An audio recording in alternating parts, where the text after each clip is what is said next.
여러분 안녕하십니까? 광주 MBC 뉴스데스크 시작합니다. 광주시의 카드형 지역화폐인 광주 상생카드가 만든 지 한 달 만에 10억 원 가까운 사용액을 기록했습니다. 하지만 공무원과 운영사 직원 등을 제외하고는 아직 모르는 시민들이 많고 이용할 수 있는 곳도 한정돼 있어서 자율적인 정착까지는 갈 길이 멀어 보입니다. 첫 소식 김인정 기자입니다. 광주 상생카드가 도입된 지 한 달.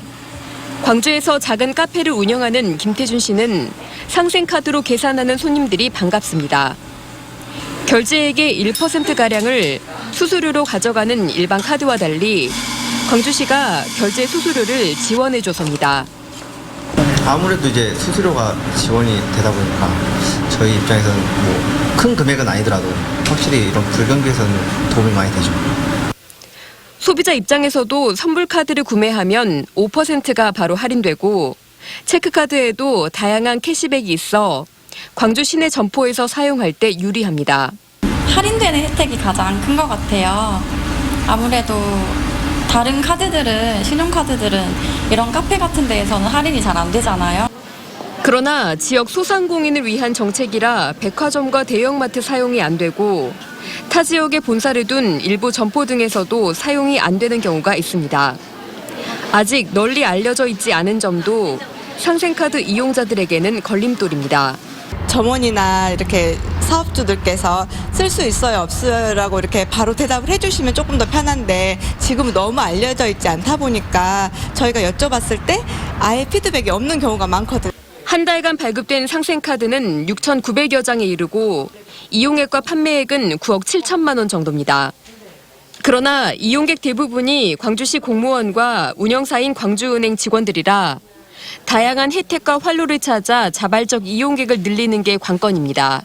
이제 기관에 근무하는 공무원들이나 광주은행 직원 중심으로 많은 이제 발급이 이루어지고 있는데 앞으로 이제 이런 부분에도 보다 많은 시민들이 참여할 수 있도록 저희들이 시에서 적극적으로 홍보를 할 계획입니다. 지역 자본을 지역 소상공인들에게 쓰고 서로 상생하자는 취지의 지역화폐가 상품권보다 간편한 카드라는 옷을 입고 지역 경제 곳곳으로 파고들지 주목됩니다. MBC 뉴스 김인정입니다.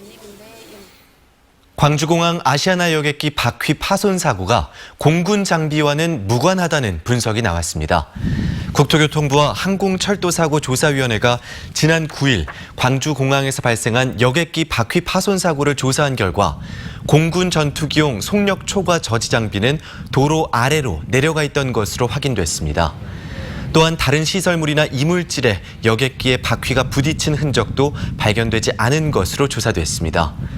국토부는 타이어 교체 주기와 부품 연관성 등 다양한 가능성을 열어두고 파손 원인을 밝힐 계획입니다.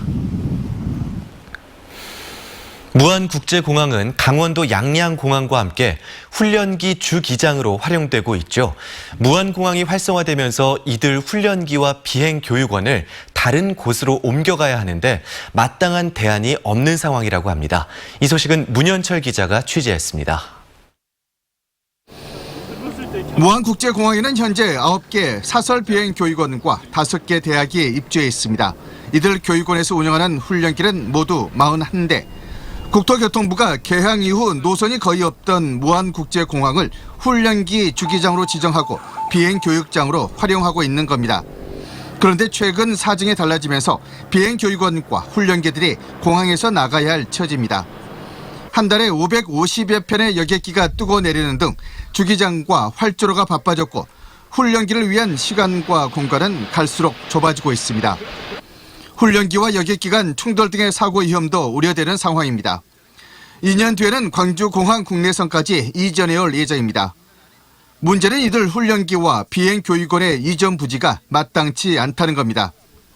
트래픽, 즉 항공교통량이 증대되고 저비용 항공사들도 많이 취항이 늘어나고 있습니다. 그래서 비행 환경 여건이 더 열악하게 되고 항공 안전 장애 요소가 발생될 수 있습니다. 그래서 저희들은 반드시 항공산업 발전에 초석이 될 수 있는 항공조종사 양성에 반드시 필요한 훈련 비행장이 반드시 필요하다고 생각됩니다. 대체 훈련장이 필요하지만 부지를 구하고 활주로와 관제탑 등을 새로 만드는데 100억 원 이상의 예산이 필요합니다.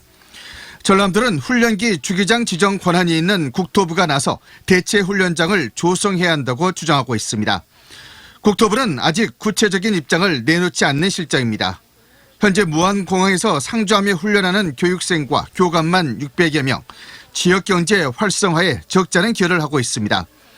그러나 광주공항과 통합되는 2년 안에 훈련기들이 무안공항에서 나가야 하는데 현재로서는 뾰족한 해법을 찾지 못하고 있습니다. MBC 뉴스 문현철입니다. 오늘 아침 7시쯤 영광군 영광읍의 한 국도에서 30살 이모 씨가 몰던 1톤 트럭이 앞서가던 70살 강모 씨의 트랙터를 뒤에서 들이받았습니다. 이 사고로 이 씨가 숨졌고 강 씨는 중상을 입어 병원으로 옮겨졌습니다. 경찰은 이 씨가 전방을 제대로 살피지 않아 사고를 낸 것으로 추정하고 정확한 원인을 조사하고 있습니다. 나주배의 주산지인 나주 지역에 꽃샘 추위가 나흘 동안 이어지면서 대규모 착과 불량 피해가 우려됩니다. 나주시 농업기술센터 등에 따르면 지난 3일에서 7일 사이 나주 지역 아침 기온이 영하권으로 떨어지면서 배꽃봉오리가 얼어붙는 저온 피해 현상이 발생한 것으로 확인됐습니다. 배꽃이 저온 피해를 입을 경우 열매가 맺지 않거나 발육 부진으로 기형이 발생할 가능성이 높습니다.